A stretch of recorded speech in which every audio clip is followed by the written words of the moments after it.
Hello student, কেমন আছো সবাই? মুন্না ইংলিশ কর্নারে তোমাদেরকে স্বাগতম।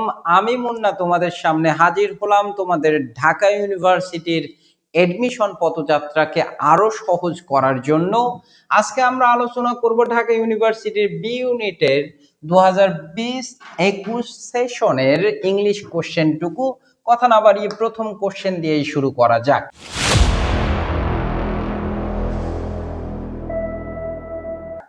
শিল্পী insisted me on my going home. দেখো, এটা একদম অ্যাপ্রোপ্রিয়েট প্রিপোজিশন। ইনসিস্টেড এর পর আমরা জানি অন বসে, তাহলে তোমরা বলো ইনসিস্টেড এরপর কি বসে? অন। ইনসিস্ট অন মানে জোর করা। কি করা?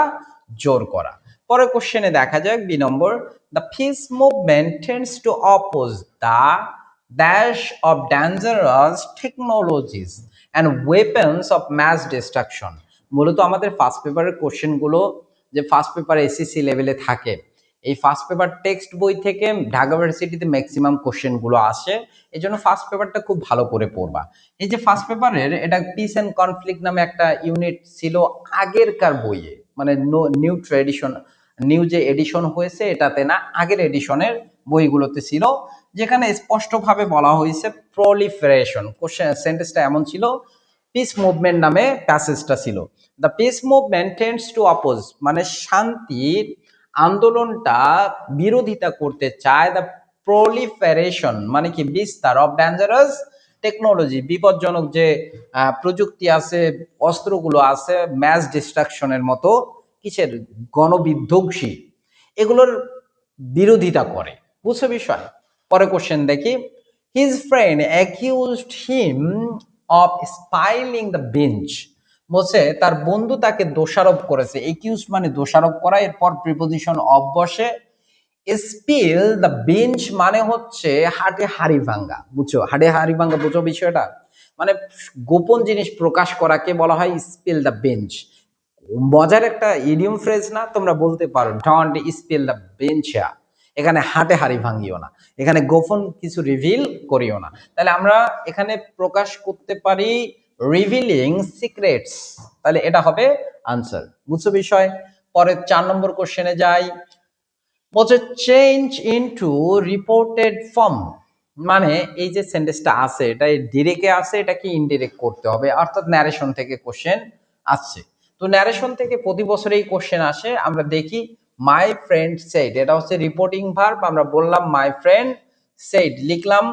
এরপরে দেখো মাই ফ্রেন্ড সেড, এরপরে ইনভার্টেড কমার পরিবর্তে দ্যাট, এখানেও আছে, এখানেও আছে, এখানেও আছে, সবখানে আছে, সবখানেই আছে। দেখবো আমরা কোথায় ভুল আছে।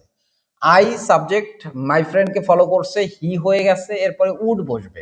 এখানে উইল আছে, এই জন্য এটা আবার পড়বই না। এখানে হ্যাড আছে, পড়বই না। তাহলে উড উইল উড হয়ে গেছে, হ্যাভ হ্যাভে থাকবে কারণ মডাল ভার্বের পর ভি ওয়ান, এখানেও হ্যাভ আছে। এবার এখানে হ্যাড যুক্ত করে দিছে। হ্যাড কোথা থেকে আসলো? বসানোর কোনো চান্স নাই, এই জন্য হ্যাড ব্যবহার করছে, এটা ভুল। আনসার কোনটা হবে? D number. তাহলে my friend said that he would have a cup of tea because he was not hungry. পরের কোশ্চেনে আসি। দ্য এক্সপ্রেশন টু কমেন্স, এই কমেন্স মানে হচ্ছে শুরু করা। কমেন্স মানে কি? শুরু করা। আমরা বলি স্টার্ট, বিগিন, হ্যাঁ, এগুলোর সিনোনিম হিসাবে কি ব্যবহৃত হয়? To commence. পরের কোশ্চেনে আসা যাক। Choose the correct spelling antigen. ভাই এন্টিজেন এটা সঠিক বানান, বাকিগুলো দেখবা না কারণ কনফিউজ হয়ে যাবা। এন্টিজেন বানান কি? ANTIGN, antigen. ঠিক আছে, আমরা পরের কোশ্চেনটা দেখি। বলছে make an appropriate question from this statement. বলছে এই যে স্টেটমেন্ট, এই সেন্টেন্সটা দেওয়া আছে, এটা থেকে একটা অ্যাপ্রোপ্রিয়েট কোশ্চেন তৈরি করো। The class will begin at কত? 8:30 AM, মানে 8:30টায় ক্লাস শুরু হবে। তুমি এটাকে ইংলিশে কোশ্চেন করবা কিভাবে? তাহলে হোয়ার দিয়ে তো হবে না, হবে কি? হোয়েন দ্বারা। When the class will began হবে না, কারণ ডাব্লিউএস ওয়ার্ডের পর অক্সিলারি ভার্ব বসবে, এরপরে সাবজেক্ট বসবে। এখানে সিকোয়েন্স ব্রেক করছে, এই কারণে এই আনসারটা হবে না। When will the class held, এটা কিন্তু হেল্ড আছে। এই হেল্ড কখনো, হেল্ডটা হচ্ছে পাস্ট ফর্মের জিনিস। মানে আমরা জানি হোল্ড এর পাস্ট ফর্ম কি? হেল্ড। এর পাস্ট পার্টিসিপল ফর্মও হেল্ড। তাহলে আমরা ফিউচার ইনডিফিনিট টেন্সে কখনো ভার্বের পাস্ট ফর্ম বসাইতে পারি না। এজন্য কি হবে আনসার?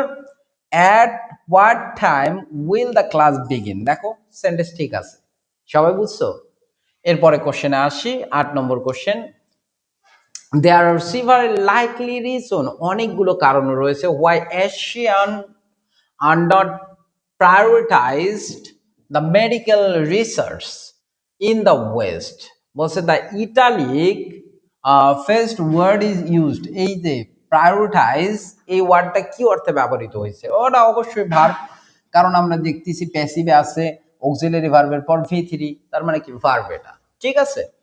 তোমরা 9 নম্বর কোশ্চেন দেখো, the early 20th century Bangladeshi diaspora in Britain was chiefly a dash phenomenon, a specific region based phenomenon.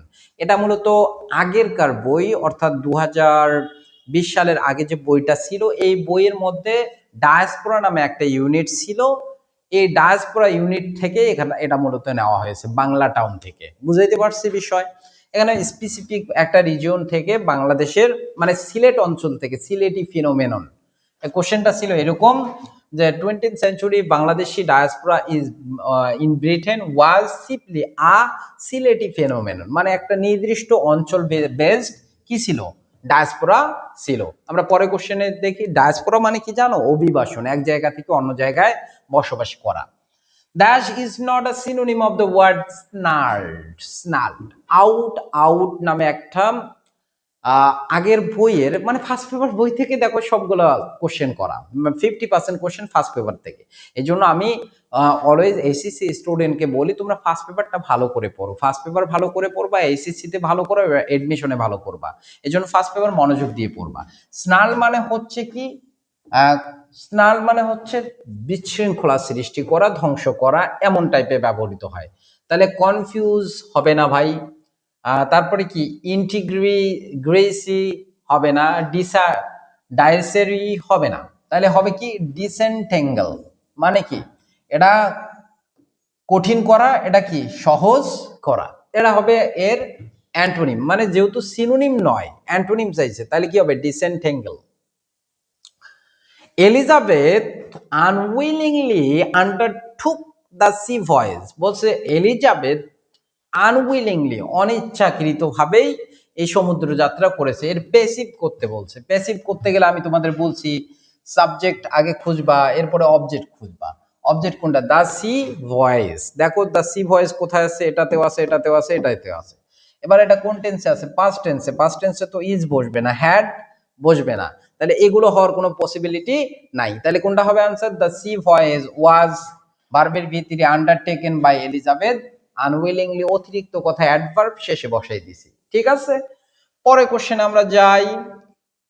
The idiom which is not related to concept a positive attitude, বলছে নিচের কোন ইডিয়মটা মূলত positive attitude প্রকাশ করে না, মানে negative বিষয়ে অর্থে ব্যবহৃত হয়। যেমন গেট আপ অ্যান্ড গো, ওঠো এবং যাও, এটা নেগেটিভ কোনো কিছু বোঝাচ্ছে না ভাই।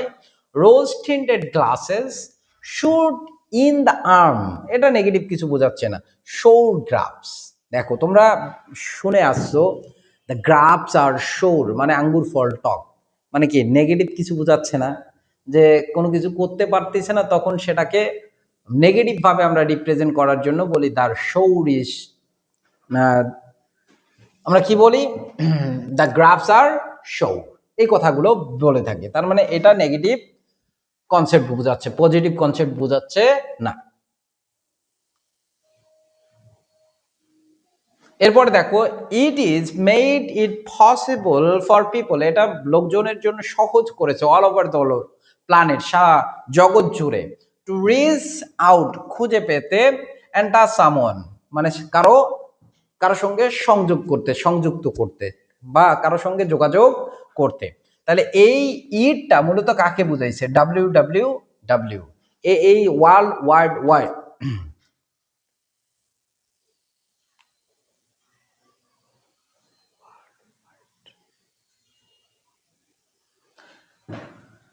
তাহলে দেখো এই ইটটা কাকে বুঝাইছে, ডাব্লিউ কে বুঝাইছে। তোমরা একটু আমার কমেন্ট সেকশনে জানাই দিবা যে ডাব্লিউ এর ফুল ফর্মটা কি, এটাই তোমার কমেন্ট সেকশনে জানাই দিবা অবশ্যই। পরে কোশ্চেন দেখো, বলছে the mechanical organisation should not be related to university. দেখো এখানে রবীন্দ্রনাথের লেখা ওয়েস্টার্ন ইউনিভার্সিটি, হ্যাঁ এই রবীন্দ্রনাথের লেখা একটা গল্প আমরা পড়ে থাকি, এই ইউনিভার্সিটি রিলেটেড, সেখানে কথা বলছে যে university should not turn into a mechanical organisation, mechanical অর্গানাইজেশনে রূপান্তর হওয়া উচিত নয়।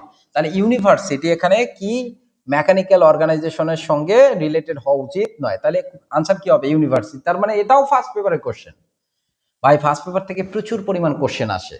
দেখো এখানে যদি 15টা কোশ্চেন থাকে, আমরা 8 থেকে 9টা কোশ্চেন ফার্স্ট পেপার থেকে পাচ্ছি, এটাও first paper question. Poetry in every language celebrates beauty and truth, মানে ট্রুথ অ্যান্ড বিউটি নামে যে অংশটুকু আছে, হ্যাঁ সেটা আর্ট অ্যান্ড ক্রাফট থেকে নেওয়া, এটা বুঝছো বিষয়। তাহলে so does art, art and ক্রাফটের খুলেই দেখবা যে প্যাসেজের প্রথম অংশে এই লাইনটা দেওয়া আছে। এটা মূলত অ্যাফার্মেটিভ নেগেটিভ এগ্রিমেন্ট থেকে নেওয়া, যে আগের সেন্টেন্সটা যদি অ্যাফার্মেটিভ হয় আমরা সেম কথাটা বোঝানোর জন্য আমরা মাঝখানে কি বসাই, সো বসাই, এরপরে অক্সিলারি ভার্ব বসাই, এরপরে সাবজেক্ট বসাই, এই জন্য হয়েছে কি সো ডাজ আর্ট। এই ছিল আমাদের Dhaka varsity question solve class. তোমাদের যদি ক্লাসটা কোনোভাবে উপকার করে থাকে তাহলে অবশ্যই কমেন্ট সেকশনে জানাই দাও তোমার মূল্যবান মতামতটি, এবং তোমাদের জন্য আমি আর কি কি করতে পারি সেটা কমেন্ট সেকশনে জানাই দিও। ভালো থাকো, সুস্থ থাকো, ধন্যবাদ সবাইকে, আসসালামু আলাইকুম।